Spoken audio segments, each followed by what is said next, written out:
আসলে দেখতে দেখতে 5 বছরের সমাপ্তি প্রায়। কমফোর্ট যাত্রা আমার শেষের পথে আজকের এই অনুষ্ঠানের মাধ্যমে। বিসমিল্লাহির রহমানির রহিম। কমফোর্ট কোচিং হোম কর্তৃক আয়োজিত আজকের এই fresher reception and farewell ceremony 2026 অনুষ্ঠানে সম্মানিত প্রধান অতিথি, বিশেষ অতিথি সহ আজকের অনুষ্ঠানের আমার বিদায়ী বর্ষের সহযোদ্ধা, সেই সাথে আমার কমফোর্ট কোচিং হোমের অনুজ, সকলকে জানাই আমার পক্ষ থেকে সালাম এবং শুভেচ্ছা। আসসালামু আলাইকুম। আসলে দেখতে দেখতে 5 বছরের সমাপ্তি প্রায়। কমফোর্ট যাত্রা আমার শেষের পথে আজকের এই অনুষ্ঠানের মাধ্যমে। অনুষ্ঠানগুলোর শেষের বেঞ্চ থেকে আজকে সবার সামনের বেঞ্চে, এরই মধ্যে দিয়ে যাত্রার সমাপ্তি হতে যাচ্ছে আমার ব্যাচে। প্রথমে শিক্ষার্থী, সেখান থেকে ডুয়েটিয়ান, সেখান থেকে প্রথম বর্ষের কমফোর্টের স্টাফ, তারপর কমফোর্টের সহকারী অর্থ পরিচালক, তারপর কোর্স কোঅর্ডিনেটর দায়িত্ব পালন, বর্তমান সিনিয়র অ্যাডভাইজার। এখান থেকে আসলে যেমন আর্থিক সহযোগিতা পেয়েছি, তার থেকেও বেশি পেয়েছি সেটা শিক্ষা। এই শিক্ষাটা আমার ব্যক্তিগত জীবনে হয়তো কাজে লাগবে, এই প্রত্যাশাই আমি রাখি। আমি অনুভব করি কমফোর্ট কোচিং হোম থেকে যেটা শিখেছি, যে অভিজ্ঞতা আমি অর্জন করতে পারছি, এই অভিজ্ঞতাটা আমার বাস্তব লাইফে কাজে লাগবে। এখানে অবদান আমার সিনিয়র ভাইদের যেমন ছিল, জুনিয়রদেরও তেমন ছিল। শিক্ষা শুধু সিনিয়রদের থেকেই মানুষ নেয় না, প্রেক্ষাপট এবং সময়ের সাপেক্ষে দেখা যায় জুনিয়রদের থেকেও কিছু শিক্ষা নিতে হয়। আজকে যে প্যানেল ঘোষণা হতে যাচ্ছে, এই প্যানেল থেকেও আসলে আমার কাছে মনে হইতেছে যে আমরা সেখান থেকে শিক্ষা নিতে পারবো।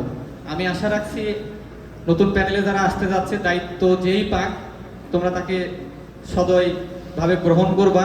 তোমাদের থেকে যে বিষয়টা আমরা জানতে পারছি বা বুঝতে পারছি, স্যাক্রিফাইসের বিষয় বা স্যাক্রিফাইসিং মানসিকতা যে তোমরা অবলম্বন করো, ধারণ করো, এই বিষয়টা আসলেই আমি ব্যক্তিগতভাবে শিক্ষা নিয়েছি। যে বিষয়টি না বললেই নয়, তোমাদের সাথে দীর্ঘ সময় আমার পথ চলা। অনেকেই আমার এখানে শিক্ষার্থী ছিলেন, সেখান থেকে আমার সহকর্মী। 4টা বছর কোচিং পরিচালনার ক্ষেত্রে হয়তো তোমাদের সাথে প্রয়োজন সাপেক্ষে বা অপ্রয়োজনীয় ভুলবশত খারাপ আচরণ করতে বাধ্য হয়েছে। সেটা কোচিংয়ের ভালোর জন্য, প্রতিষ্ঠানের ভালোর জন্য। শুধু আমিই না, আমার 4র্থ বর্ষের যারা পরিচালক প্যানেলের সদস্য ছিল, প্রেক্ষাপটে ভিত্তিতে দেখা গেছে তোমাদের সাথে আমাদের উগ্র আচরণ করতে হয়েছে।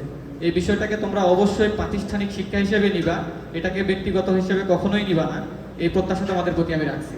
এবং আমাদের এই 4 বছরের পথ চলায় যদি আমাদের কোনো কথায় তোমরা মনোকষ্ট পেয়ে থাকো, অবশ্যই সেটা ক্ষমাসুন্দর দৃষ্টিতে দেখবা। তারপরেও আমি ভাইদের কাছে একটা অনুরোধ রাখবো, যে কমফোর্টের একটা আমার কাছে মনে হয়েছে যে এই বিষয়টাতে একটু পরিবর্তন নিয়ে আসা দরকার। সেটা হচ্ছে, কমফোর্টের অর্থ পরিচালক যে থাকে, অর্থ পরিচালক মূলত পরিচালকের পরেই তার একটা অবস্থান। হয়তো জুনিয়রের ক্ষেত্রে তার অবস্থানটাকে আমরা একটু নিম্নভাবেই দেখি, তবে অর্থ পরিচালকের কষ্টটা অনেক বেশি। এবং এই অর্থ পরিচালকের মোটামুটি চালিকা শক্তি হিসেবেই পরিচিত থাকে। কিন্তু আমরা প্রতিটা অনুষ্ঠানে দেখা যায় 4র্থ বর্ষকে আমরা সম্মানে না ক্রেজ দিয়ে থাকি, কিন্তু অর্থ পরিচালককে আমরা এই জিনিসটা দেই না। এটা আমার কাছে পার্সোনালি খুব খারাপ লাগে।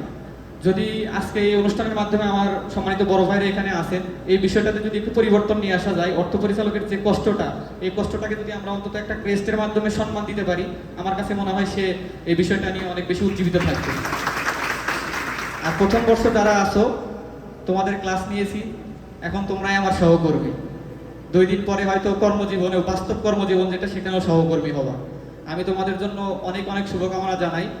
ডুয়েট অ্যাডমিশনে যেমন সাফল্য অর্জন করেছো, ডুয়েটের ভিতরেও তেমন সাফল্যতার সাথে 4টি বছর শেষ করো, এবং 4 বছর শেষ করার পরে তোমাদের ব্যক্তিগত জীবনেও ধারাবাহিকতার সাথে সাফল্যের সাথে এগিয়ে যাও, এই প্রত্যাশা রাখি। সেই সাথে একটি উপদেশ তোমাদের প্রতি, যে শিক্ষা সমাজের মানুষ এবং সামাজিকতায় কাজে আসে না, এই শিক্ষার কোনো মূল্য থাকে না।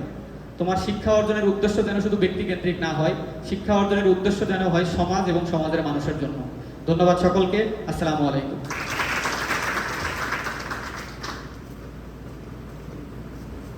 ধন্যবাদ মোহাম্মদ রায়হান রাহেল ভাইকে তার দিক নির্দেশনামূলক বক্তব্য দেওয়ার জন্য।